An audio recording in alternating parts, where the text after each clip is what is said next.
Bueno, y continuando con nuestra jornada de la noche patrocinada por Bayer, continuamos con la charla Nuevo enfoque del tratamiento para el paciente con enfermedad renal diabética. Y para esto le damos la bienvenida a la doctora Alexandra Terrón, médico internista y endocrinóloga de la Universidad del Rosario, miembro de la Asociación Colombiana de Endocrinología, investigadora desde hace 20 años, directora médica del Centro de Investigaciones Uniendo en Bogotá y presidente de la Asociación Colombiana de Centros de Investigación, ACIC. Doctora, bienvenida, el auditorio es suyo.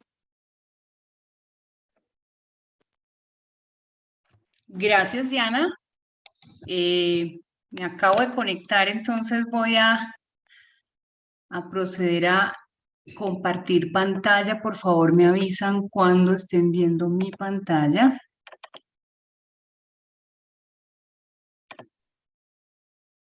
Ya la estamos viendo, doctora. Perfecto.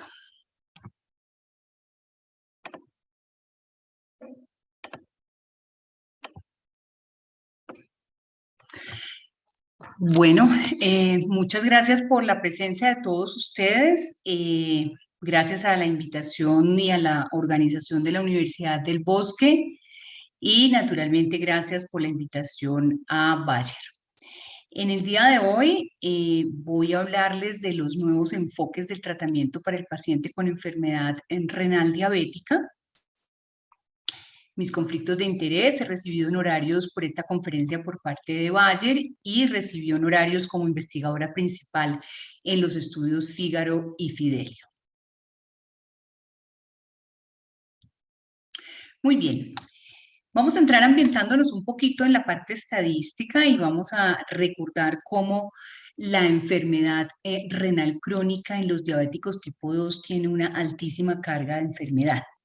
A nivel global, sabemos que el 9.3% de la población de este planeta en el año 2019 padecía diabetes, o sea, un estimado de 463 millones de personas adultas con diabetes, de los cuales la grandísima mayoría, el 90%, son diabéticos tipo 2, como todos lo conocemos muy bien, o sea, más o menos 416 millones de diabéticos tipo 2. Y de estos diabéticos tipo 2, más o menos 2 de cada 5, o sea, un 40%, tendrán enfermedad renal crónica asociada a la diabetes tipo 2. Esto se estima entonces, según las cifras que hemos estado viendo, en que serán unos 160 millones de personas adultas con diabetes tipo 2 y con enfermedad renal crónica asociada a su diabetes tipo 2. Esto, repito, son estadísticas de la Federación Internacional de Diabetes del año 2019. Globalmente, la diabetes es la causa más importante de enfermedad renal crónica y vemos cómo entonces en esta tabla podemos ver que a medida que la población envejece, pero sobre todo por encima de la edad de los 50 años, vemos cómo las porciones de las barras en gris y en morado representan los pacientes que llegan a tener enfermedad renal crónica asociada a diabetes.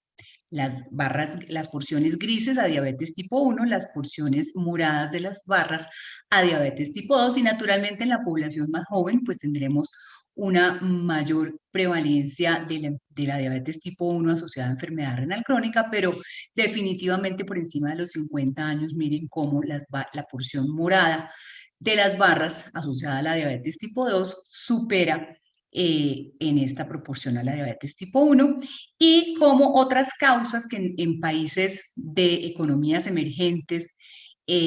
son importantes causas de enfermedad renal crónica como lo son las glomerulonefritis, disminuyen en edades más avanzadas y han disminuido, digamos que estadísticamente, como causa de enfermedad renal crónica en la medida que los países se industrializan y dan paso entonces a esta preponderancia de la enfermedad renal crónica asociada a diabetes tipo 2. En cuanto ¿cómo puedo hacer para desaparecer este pedazo de la barra aquí? Bueno, me está tapando parte de la diapositiva, pero Comparado con la diabetes tipo 2, veamos cómo entonces en la coexistencia de enfermedad renal crónica, cómo nos va a multiplicar el riesgo de mortalidad cardiovascular de una manera bien importante. Todos sabemos que los diabéticos tipo 2 tienen un elevado riesgo cardiovascular cuando lo comparamos con la población general no diabética, pero miren cómo entonces cuando se asocia la diabetes tipo 2, en este caso, en esta barra que estoy señalando, con enfermedad renal crónica se multiplica por 3 el riesgo de tener a 10 años una mortalidad y una morbilidad a causa de complicaciones cardiovasculares. Y este aumento de enfermedades o de eventos cardiovasculares incrementa desde estadios mucho más tempranos de lo que antes nos habíamos imaginado. Vean ustedes cómo típicamente nosotros hemos definido la nefropatía diabética una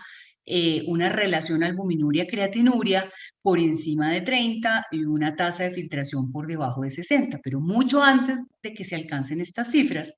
con albuminurias de tan solo 10 miligramos por gramo, vean ustedes cómo esta gráfica nos está mostrando que ya por encima de estos niveles de albuminurias empieza a aumentar la mortalidad cardiovascular. Entonces, no solamente por encima de 30, que es el diagnóstico oficial, sino mucho más tempranamente. Y en el caso de la tasa de filtración glomerular, no es solamente por debajo de 60, que es el diagnóstico clásico de nefropatía diabética, que claro, está altamente correlacionado, sino cifras mucho más tempranas, como 75 cc por minuto, vemos entonces que ya empieza la mortalidad cardiovascular a incrementarse. Y es por eso que todas, absolutamente todas las guías internacionales, nacionales, internacionales y de la sociedad, bien sea de endocrino o de nefrología que ustedes tomen como referencia, ha hecho las recomendaciones de hacer un screening en todos los pacientes con diabetes tipo 2 o con enfermedad renal crónica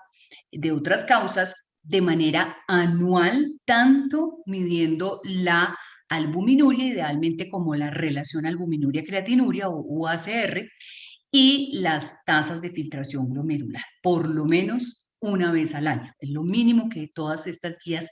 recomiendan. Y a pesar de ser una recomendación unánime de las guías, veamos, de las guías internacionales, veamos cómo es muy lastimoso el bajísimo cumplimiento aún en países del tercer mundo. Miren ustedes cómo en esta gráfica vemos los cumplimientos de esa recomendación en Estados Unidos, en los Países Bajos, en Francia y en el Reino Unido. Fíjense que el Reino Unido, con ese sistema de salud socializado tan sólido que tiene, apenas llega a un 66% de cumplimiento de esta recomendación, que debería ser, repito, del 100%, y como países del primer mundo, como Francia, Países Bajos y Estados Unidos, miren los cumplimientos muy por debajo de lo óptimo que tienen en lo que es el seguimiento en vida real de estas recomendaciones. ¿Y qué tenemos en nuestro país? Pues miren, esto lo extraje de la cuenta de alto costo del año 2019 y allí nos mencionan que en la población con solo diabetes mellitus, porque hay tablas para diabetes con hipertensión y bueno, otra cantidad de mezclas, pero lo que nos interesa ahorita es la población que tiene diabetes mellitus, cómo estamos cumpliendo o no en nuestro país con esta meta de toma de albuminuria por lo menos una vez al año. Aquí se ha puesto como un semáforo que ellos pusieron, bueno, si por lo menos lo estamos cumpliendo por encima del 60%, estaríamos en verde, entre el 40 y el 60 estaríamos en amarillo, y por debajo del 40 estamos en rojo, y efectivamente en el año 2019 estábamos en rojo en un 36% de toma de albuminuria por lo menos una vez al año en la población diabética atendida en nuestro país. ¿Y qué pasa o qué pasó en el año 2020? El mismo reporte de la cuenta de alto costo, vean ustedes cómo este cumplimiento en toma de albuminuria bajó a una cifra casi que escandalosa del 10%. Bueno, todos sabemos lo que pasó en el año 2020, tuvimos la pandemia y vean ustedes cómo todos los marcadores hemoglobina glicosilada, creatinina, LDL, albuminuria, todos estos marcadores de vigilancia en nuestros pacientes diabéticos se vinieron completamente al suelo, y esto coincide, aquí no se ve muy bien, pero coincide con los meses en donde inició la pandemia, entre marzo y abril del 2020. Entonces, todo este esfuerzo, si bien veníamos con cifras subóptimas, pero se nos viene al piso completamente, y ahora la responsabilidad y el deber de todos nosotros como médicos que velamos por la salud de nuestros diabéticos es volver a retomar toda esta vigilancia de nuestros pacientes y empezar a subir estos cumplimientos. Por eso es importante también en este marco de bajo cumplimiento y de buenos propósitos mencionar que recientemente, en el mes de mayo de este año, la Revista Colombiana de Nefrología publicó una guía de práctica clínica para la enfermedad renal diabética. La mayoría de los autores son nefrólogos, pero también hay algunos endocrinólogos como autores, y realmente creo que esos son el tipo de ejercicios y el tipo de conductas que debemos todos acoger y que debemos todos velar por cumplir con nuestros pacientes.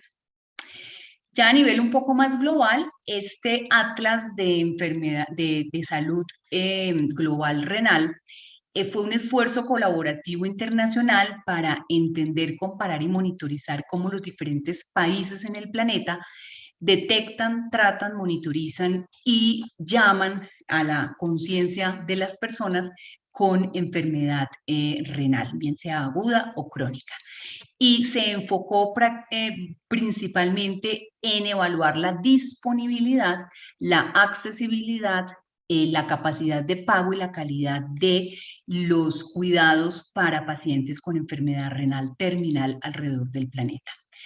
Esto tuvo un diseño inicialmente de una encuesta y de unas encuestas progresivas que se hacen a lo largo de los diferentes años de seguimiento, y básicamente en cada país que participó generalmente estaban respondiendo esta encuesta la Sociedad Nacional de Nefrología, los hacedores de políticas de salud pública, y algunos grupos de pacientes también intervinieron en responder estas encuestas. La encuesta inicial se hizo, pues empezó a estructurar todo esto en el año 2016, pero la encuesta y los resultados iniciales se publicaron en el 2018, que es lo que les voy a presentar 2 diapositivas solamente de esto, pero está programado para continuar, como ustedes ven, en el 22 y en el 26. Y básicamente vean ustedes cómo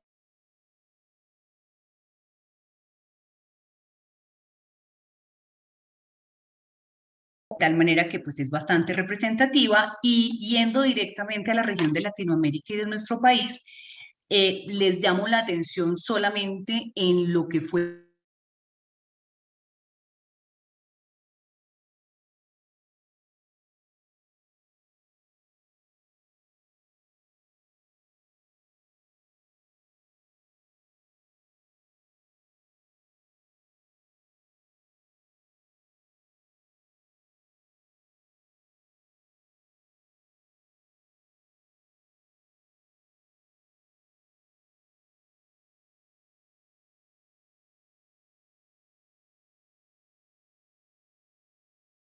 Doctora, se cerró su micrófono. allá. ¿Ya?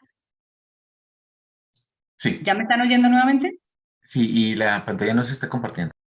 Oh, perdonen un segundito porque algo pasó, es como si me hubiera desconectado en un momento.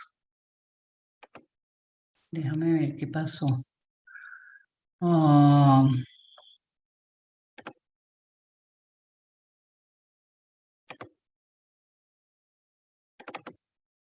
¿aquí vuelven a ver mi pantalla? Sí, doctor. Señora. Perfecto.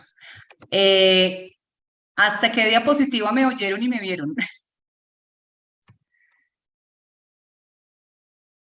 La última diapositiva. ¿Perdón? Creo que ¿Esta la es la anterior, doctora, la la anterior. anterior? Ok.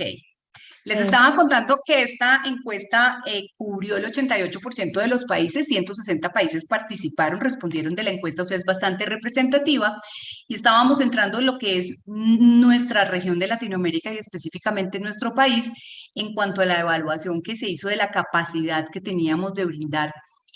cuidado crónico, bien fuera a través de hemodiálisis, de diálisis peritoneal o de trasplante renal. Y básicamente para hacerlo fácil, aquí están las cifras resaltadas de Colombia, pero sé que no es fácil verlas, pero la escala de colores es muy fácil de entender. Entre más oscuro sea el color en que está resaltado un país, pues más capacidad por millón de habitantes tiene de estos tres servicios que les estoy nombrando, y entre más claro sea el color con que está cada país, en este caso Colombia está con colores claros en las tres gráficas, pues quiere decir que tiene una menor capacidad de centros de diálisis crónica, de centros pues, de hemodiálisis, de centros de diálisis peritoneal y de centros para trasplante renal por millón de habitantes. Entonces, digamos que en nuestro país, pues no está mal. Todos sabemos que tenemos excelentes nefrólogos y excelentes unidades de diálisis. Yo comentando un poquito esto con los nefrólogos, ellos dicen que Colombia aparece con unos números relativamente bajos porque las unidades de diálisis aquí en Colombia son unidades inmensas, unidades que tienen la capacidad de atender muchísimos más pacientes que en otros países, y como esto se midió en número de centros por millón de habitantes, ese podría ser un factor que está indicando estas cifras bajas. Pero de todas maneras, lo que quiero resaltar acá es que la capacidad de atender pacientes con enfermedad renal crónica es limitada en los diferentes países, en algunos más, en otros menos. Tenemos que ser muy críticos de la situación en nuestro país, pero finalmente nuestro propósito común como cuidadores de nuestros pacientes es evitar que ellos lleguen a requerir este recurso de salud ya en una fase terminal de su enfermedad renal, en este caso asociada a la diabetes, y por eso es la importancia de tomar acción para que estos pacientes no lleguen a requerir estos servicios ya de reemplazo renal. En cuanto a la carga de enfermedad de la enfermedad renal crónica terminal, veamos cómo entonces este mismo reporte internacional para el año 2018 dice que tenemos una incidencia de 80 por millón y una prevalencia de 672 por millón de habitantes en cuanto a enfermedad renal terminal diabética. Y vemos cómo estas cifras coinciden más o menos de forma importante con lo que reportaba la cuenta de alto costo también para esos años. Entonces nos fijamos en el año 2018, que es el año que hace referencia al reporte internacional,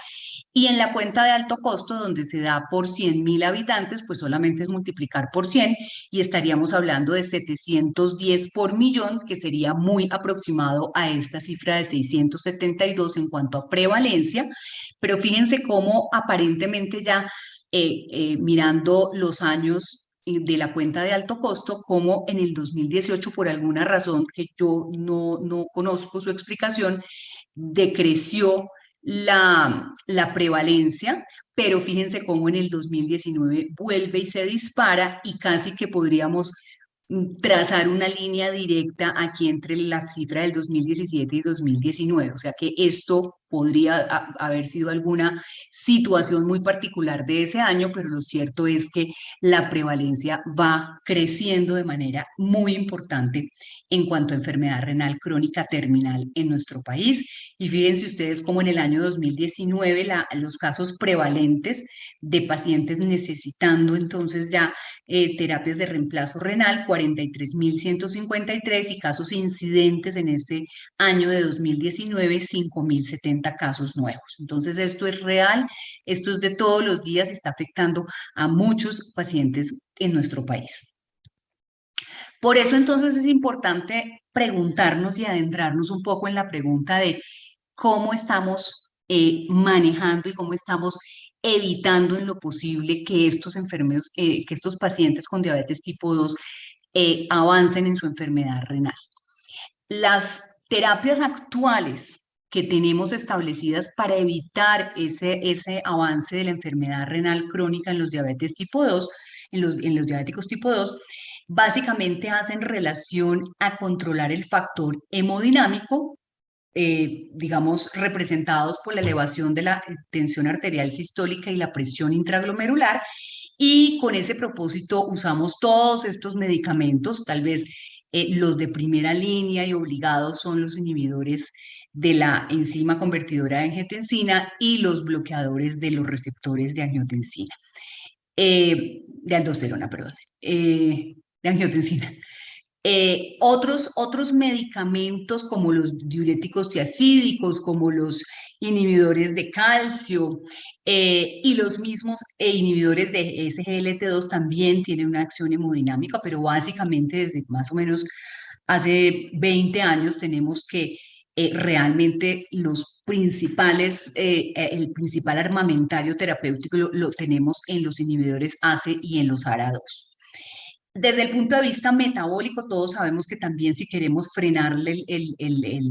la progresión de la enfermedad renal diabética, tenemos que hacer un buen control metabólico de la enfermedad, y entonces ahí tenemos todos los medicamentos para tener un buen control glicémico, que están solamente algunos nombrados. De forma muy importante veremos los inhibidores de SGLT2, los agonistas de GLP-1, la misma metformina y cualquier otro agente antihiperglicémico que nos lleve a un buen control de hemoglobina glicosilada. Sin embargo, hay un factor en la progresión de la enfermedad renal diabética, que es la inflamación y la fibrosis, que actualmente ninguna terapia está teniendo en cuenta. Entonces, vamos primero a desglosar un poquito estos que ya los conocemos y a los cuales estamos muy acostumbrados, pero vamos a ver la oportunidad de mejorar el cuidado de nuestros pacientes, expresado en que a pesar de utilizar todos estos medicamentos que controlan la parte hemodinámica y la parte metabólica, todavía tenemos un riesgo residual importante, y todavía nuestros pacientes, a pesar del buen control hemodinámico y metabólico, avanzan hacia la progresión de su enfermedad renal diabética, y muchos de ellos acaban en ese temido desenlace de la enfermedad renal terminal, que ya nombrábamos las dificultades que tiene para su manejo. En cuanto al bloqueo del sistema renina-angiotensina-aldosterona, o sea, el bloqueo de la vía RAS, pues es el principal paso, y lo aprendimos desde por allá, desde el año 2001, con estas publicaciones del RENAL y después del IDNT, en donde vimos que, comparado con placebo, para el caso del estudio RENAL, el losartán disminuía el endpoint de desenlace primario renal, que estaba compuesto de el que se doblara la creatinina sérica, el que hubiese una falla renal o el que hubiese una muerte de origen renal, en un 16% con respecto al placebo. Y en el estudio con irbesartán versus un comparador activo, el amlodipino, y versus placebo, aprendimos también cómo entonces el irbesartán superaba al amlodipino y al placebo naturalmente, y disminuía el riesgo relativo de ese mismo desenlace primario compuesto de carácter renal en un 20%. Pero, como ustedes ven, no era más esa la reducción, era importante, pero teníamos aún pacientes que con losartán o con irbesartán seguían progresando hacia la falla renal terminal, y eso es lo que llamamos el riesgo residual. Simplemente para resaltar también, entonces, posterior a estos muy buenos desenlaces de tipo renal, se hizo un metaanálisis mucho más reciente, en el año 2018, analizando todos los ARA2 versus placebo en cuanto a desenlaces de eventos cardiovasculares, que ustedes los ven aquí abajo: angina, infarto fatal y no fatal, stroke, falla cardíaca y muerte cardiovascular. Y vean cómo para los desenlaces cardiovasculares no tuvimos una significancia estadística cuando se comparaba en este metaanálisis, que realmente incluyó muchísimos pacientes, cuando comparábamos placebo versus todos los ARA2. Resalto que es para eventos cardiovasculares, y este es un poquito del detalle de este de ese metaanálisis, en donde vean ustedes cómo ni para los inhibidores de la enzima ni para los ARA2 tuvimos entonces una significancia estadística en cuanto a protección de eventos cardiovasculares en pacientes con diabetes y que tenían ya una nefropatía establecida. Entonces, nos iba bien con riñón, pero no podíamos entonces proteger a nuestros pacientes de manera efectiva contra los eventos cardiovasculares, que ya en las primeras diapositivas les mostré cómo se multiplicaba en pacientes con diabetes más enfermedad renal. Por otro lado, otro grupo de medicamentos, los agonistas de GLP-1, con el estudio, pues casi todos los agonistas de GLP-1 por indicación de la FDA tienen que tener un estudio de riesgo cardiovascular. El líder fue uno de los más grandes con liraglutida y pues tuvo muy buenos desenlaces en cuanto a prevención de complicaciones cardiovasculares. Tanto cuando se consideraban todo el grupo de pacientes incluidos, como cuando se analizaban los subgrupos de filtración glomerular menor de 60 o de albuminuria por encima de 30. Todos ellos tenían una muy buena protección cardiovascular. El estudio líder inicialmente no tuvo un desenlace, bueno, no tuvo un análisis renal muy fuerte, y esto se hizo ya en una publicación posterior del año 2017 que ustedes ven acá, y entonces se hizo un análisis de el desenlace renal compuesto que se estaba compuesto, valga la redundancia, del establecimiento de macroalbuminuria, de que se doblara la creatinina sérica, de que se llegara a estos pacientes a enfermedad renal terminal o que hubiese muerte debida a enfermedad renal. Y el desenlace renal compuesto, vean ustedes cómo entonces alcanzó significancia estadística en favor del grupo del liraglutide versus placebo, con una disminución de un 22%, pero vean cómo esto es jalado principalmente por este compuesto de macroalbuminuria. Básicamente el componente de macroalbuminuria dentro de todo el desenlace renal fue el que jaló las cifras con una disminución significativa, como ustedes lo ven allí, y en cambio otros componentes de ese desenlace renal, como era el doblar la creatinina sérica o el llegar a requerir una terapia de reemplazo renal continua, no tuvieron una diferencia significativa entre los grupos de placebo y de medicamento activo, o sea, del liraglutide. Entonces, realmente aquí en los agonistas de GLP-1, muy buena protección cardiovascular, una protección renal moderada, ¿cierto? En desenlace compuesto agregado, pero cuando se desagregan los componentes, vemos que realmente la protección está dada por el establecimiento de macroalbuminuria, más no por la progresión a falla renal terminal. En cuanto a los SGLT2, pues ellos están, ya tenemos muy amplia evidencia e información de los efectos renoprotectores y también cardioprotectores por los diferentes estudios que ustedes conocen de estas moléculas.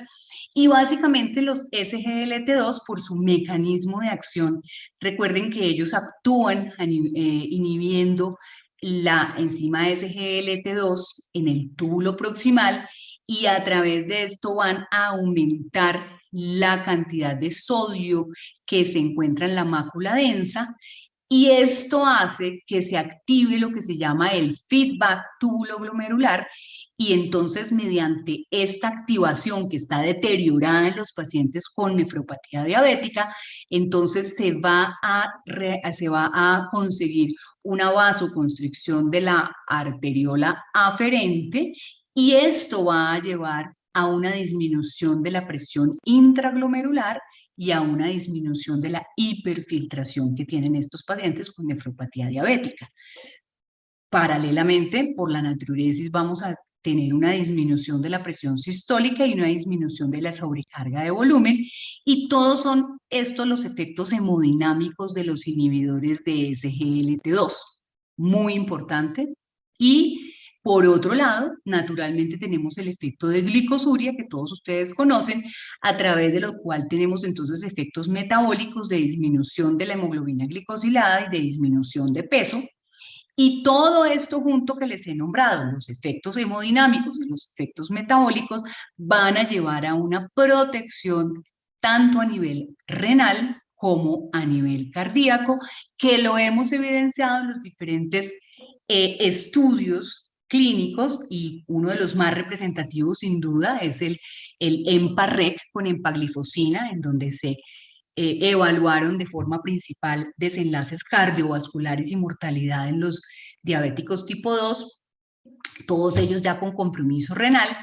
y veamos entonces cómo se disminuyó el outcome o el desenlace primario, que estaba constituido de muerte de causas cardiovasculares, infarto no fatal, stroke no fatal como desenlace compuesto. Y vemos entonces cómo al desagregar también y al diferenciar un poco, recuerden ustedes cómo el stroke y el infarto no tuvieron una significancia estadística en cuanto a la diferencia entre el grupo placebo y el grupo de medicamento activo, y más bien lo tuvo las muertes de causas cardiovascular, la muerte de cualquier causa, y de forma supremamente importante la hospitalización por falla cardíaca. Entonces,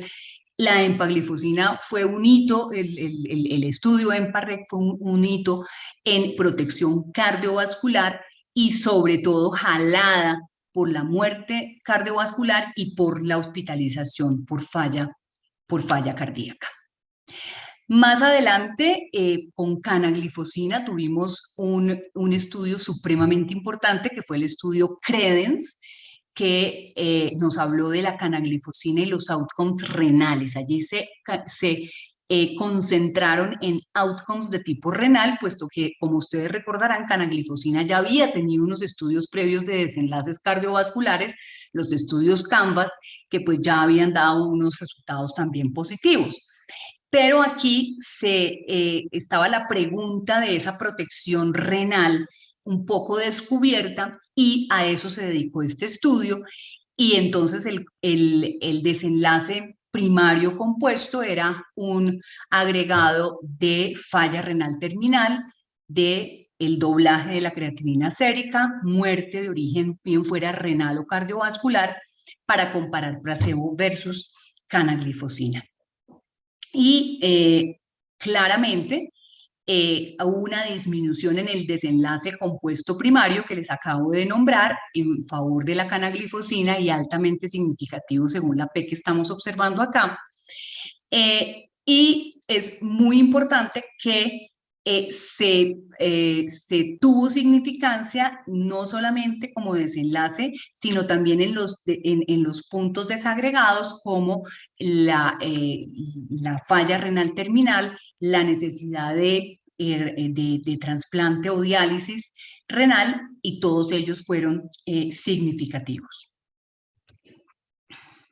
Pero entonces, a pesar de todo lo que estamos avanzando, fíjense ustedes que en el estudio CREDENCE todos los pacientes de base como criterio de inclusión tenían que ya venir con bloqueo del sistema RAS, y sobre eso se adicionaba canaglifosina o placebo. Y miren la reducción importante en el compuesto agregado primario que les nombré, del 30%, pero aún así, y pacientes que ya venían con sistema RAS bloqueado, pero aún así seguimos teniendo un riesgo residual menor que el que veíamos con solo el bloqueo del sistema RAS en las primeras gráficas, pero que todavía aún lo que estamos haciendo con estos pacientes, bloqueo RAS, canaglifosina, en muchos de ellos también análogos de GLP-1, vemos como algún porcentaje que siempre nos preocupa, sigue avanzando en su enfermedad renal crónica. Entonces, ¿qué volvemos a retomar? Esta gráfica en donde ya les había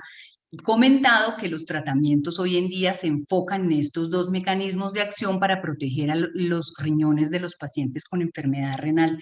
crónica causada por diabetes tipo 2, pero que este componente muy importante fisiopatológico de inflamación y fibrosis, pues actualmente no hay tratamientos que de forma primaria se enfoquen en disminuir esa inflamación y fibrosis tan importantes en la fisiopatología de la enfermedad renal diabética. Para hablar un poquito entonces de lo que es la inflamación y la fibrosis, entonces quiero que cambiemos un poquito la órbita en donde estábamos y vamos a enfocarnos en lo que es la aldosterona y su receptor, el receptor de mineralocorticoides, como causantes de inflamación y fibrosis, y muy importante a nivel cardíaco y a nivel renal, en la fisiopatología de la enfermedad cardiovascular y la enfermedad renal de pacientes con nefropatía diabética. Recordemos un poquito entonces cómo actúa la aldosterona a través del receptor de mineralocorticoides, y recordemos que este es un receptor intracelular que lo que va a hacer es disociarse de unas proteínas chaperonas cuando la aldosterona se une y va a migrar hacia el núcleo para allí permitir la transcripción genética. Esta transcripción va a resultar en la activación y en la producción, en la transcripción de muchas proteínas que son proinflamatorias y profibróticas, y esto lo hace a través de transcripción genética y a través de también de activación de algunos mecanismos mitocondriales. Entonces esto sería el mecanismo genómico de acción de la aldosterona a través del receptor de mineralocorticoides, pero resulta que el receptor de mineralocorticoides también está asociado a un sistema de NADPH oxidasa aquí en la membrana, el cual directamente puede activar todos los procesos y los substratos oxidativos en las células, y adicionalmente el receptor de mineralocorticoides,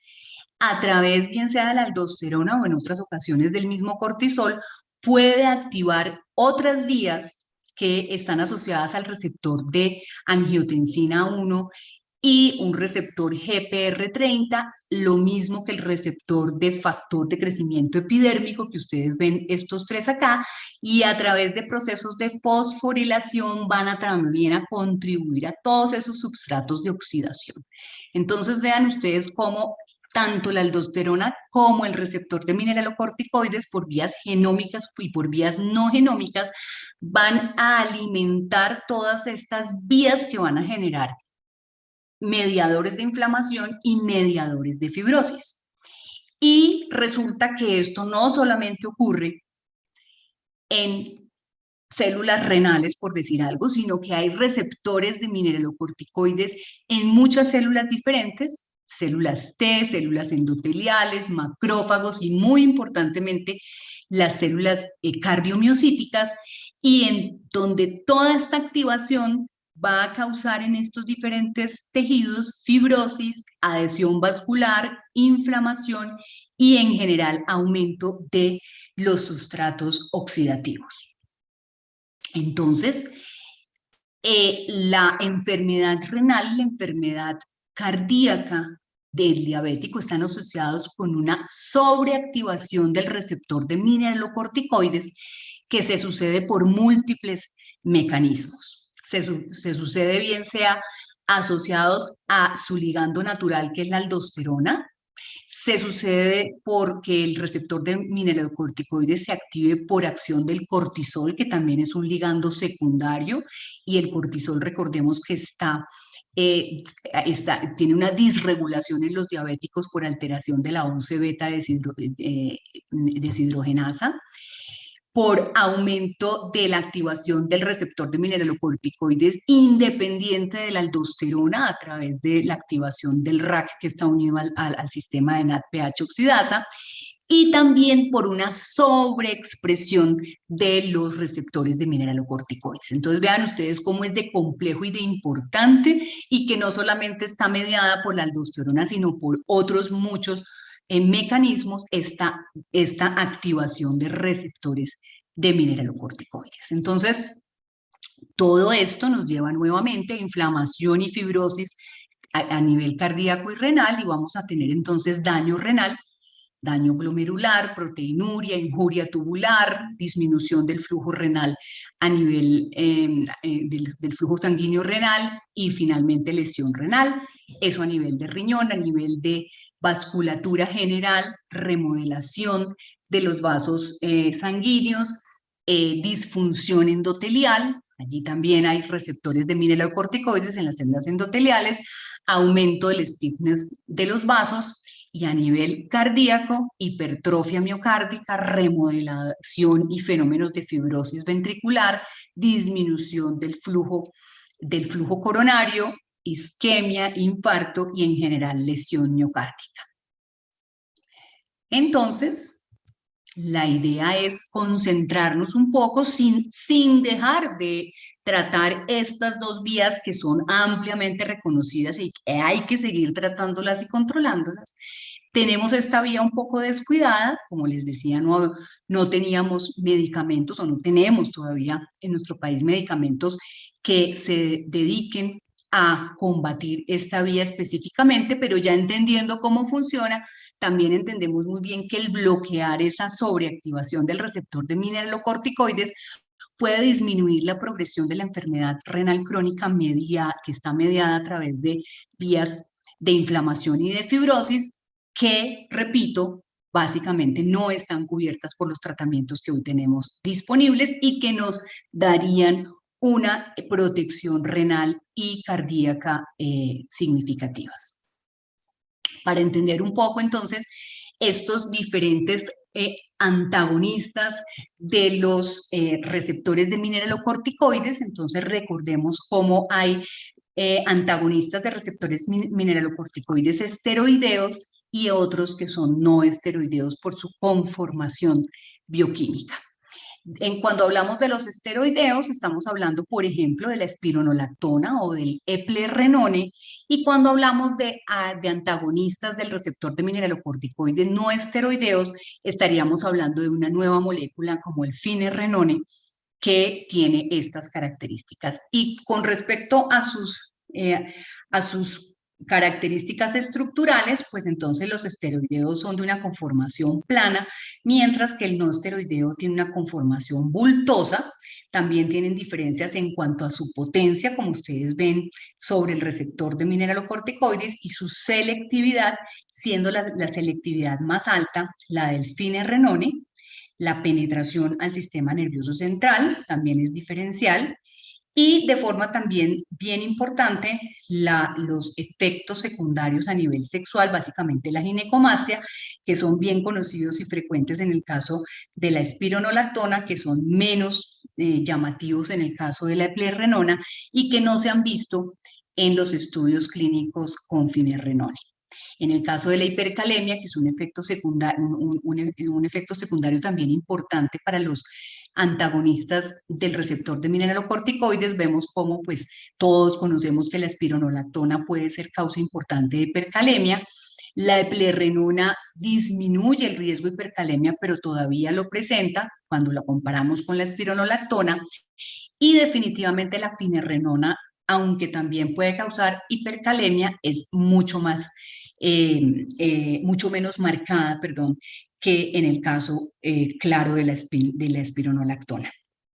También importante la distribución tisular de estos antagonistas. Vean cómo la espironolactona tiene una distribución 6 veces mayor en riñón que en corazón, la eplerenona 3 veces mayor en riñón que en corazón. Y en el caso de la finerenona, esta distribución es balanceada 1 a 1 entre riñón y corazón. Entonces, esta unión diferencial, estas acciones diferenciales van a causar diferentes efectos digamos, hemodinámicos por un lado, pero también diferentes efectos en cuanto a la potencialidad de llevar a inflamación y fibrosis. En el caso de la acción de estos diferentes antagonistas del receptor de mineralocorticoides en las células de la nefrona distal, en las células epiteliales, pues vemos cómo si analizamos el receptor de mineralocorticoides con su hormona esteroidea ligando natural, que es la aldosterona, pues tenemos una acción de retención de sodio muy importante, todos la conocemos. Cuando hablamos entonces de la eplerenona, tiene un efecto de natriuresis moderada, y también la finerenona tiene esa misma efecto de natriuresis moderada, pero y es digamos, tiene unas dosis equipotentes de natriuresis con respecto a la eplerenona. En el caso de las células no epiteliales, que son todas las demás células en donde hay receptores de mineralocorticoides, pero que son diferentes a las células de la nefrona distal en el riñón, entonces vemos cómo el receptor de mineralocorticoides con su ligando natural lo que nos va a dar es la unión de ese ligando y la activación de unos cofactores que van a determinar una muy importante activación de los fenómenos de inflamación y fibrosis, como les mostré en la diapositiva de la fisiopatología de la acción de la aldosterona. Cuando estamos hablando del eplerenone, esta activación de los cofactores se disminuye parcialmente, disminuyendo entonces también parcialmente los efectos de inflamación y fibrosis, pero ese reclutamiento y activación de los cofactores es francamente inhibida cuando estamos hablando del finerenone, y vemos entonces que esto, y esto también es dado por esa conformación tridimensional bien diferencial por ser no esteroideo, y entonces vemos cómo eso se traduce en la práctica en una muchísima mayor disminución de los fenómenos de inflamación y fibrosis en todos esos tejidos no epiteliales que les he mencionado. Y entonces esto ¿en qué se va a traducir en los dos órganos blancos más importantes, riñón y corazón? Entonces, esta gráfica nos muestra que el finerenone a nivel cardíaco, a nivel renal, perdón, va a tener una inflamación, va a tener una acción antiinflamatoria y antifibrótica, tanto en el glomérulo, en los túbulos, y naturalmente su efecto epitelial homeostático a nivel de los túbulos, que ya lo mencionamos, pero este es la acción diferencial sobre glomérulo y sobre intersticio y túbulos proximales. Y a nivel cardíaco, vemos entonces cómo esas mismas acciones antiinflamatorias y antifibróticas en el cardiomiocito, en el corazón, van entonces a inhibir esa acción proinflamatoria y profibrótica a través de fibroblastos y macrófagos, y también a nivel vascular vamos a tener esa misma protección del efecto antiinflamatorio y antifibrótico, y en ese caso tanto los riñones como el corazón van a estar beneficiados en esa acción. El finerenone en estudios preclínicos ha mostrado, ya se ha podido demostrar en animalitos de experimentación, cómo entonces el finerenone comparado con el eplerenone va a disminuir la expresión de RNA mensajero, tanto de marcadores de inflamación como de fibrosis, en modelos de daño renal en estos animales de experimentación. Entonces, esto es simplemente para ver cómo el finerenone versus el eplerenone en la medición de estas tres marcadores de inflamación y fibrosis, pues muestra una disminución mucho más importante que en el caso del eplerenone, pero en el caso del efecto en la presión sistólica, vemos cómo el finerenone disminuye mucho menos la presión sistólica que el eplerenone, y esto es importante ya en su uso clínico.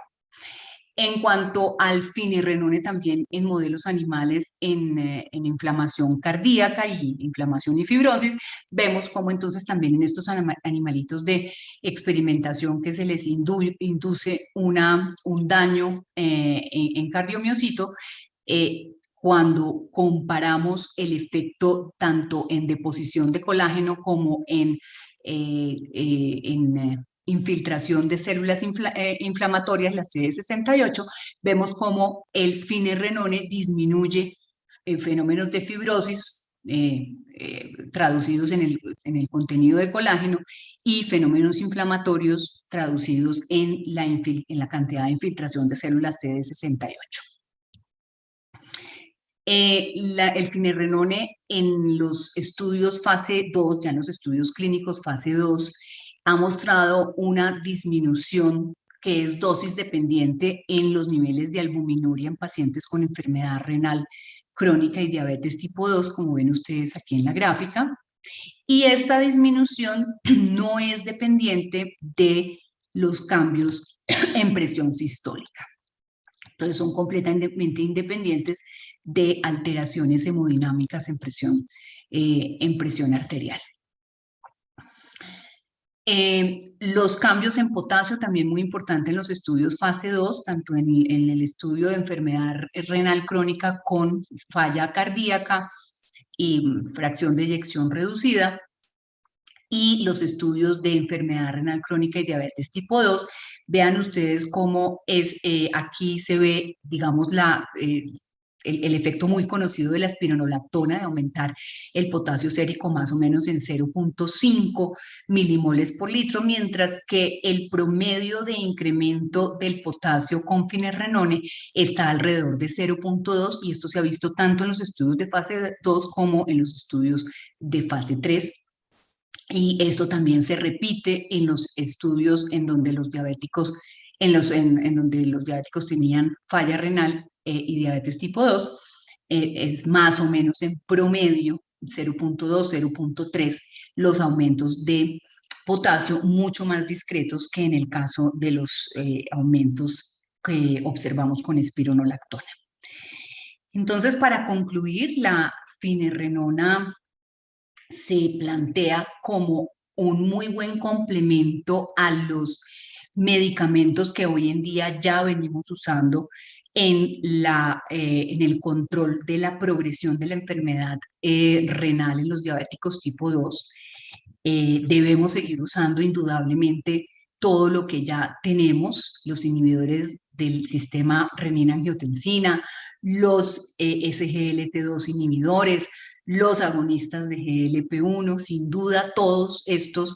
siguen teniéndose que usar en nuestros diabéticos con enfermedad renal, en donde queremos disminuir esa progresión y también disminuir su riesgo cardiovascular,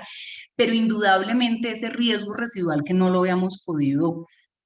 controlar adecuadamente podría ser ampliamente beneficiado por este efecto antiinflamatorio y antifibrótico que se ha demostrado tanto en los modelos preclínicos como en los estudios clínicos, en donde se disminuye la albuminuria independientemente de los cambios en la presión arterial, y en donde realmente puede ser un complemento muy importante para proteger tanto el riñón como el corazón en nuestros pacientes diabéticos con enfermedad renal diabética. Muchas gracias.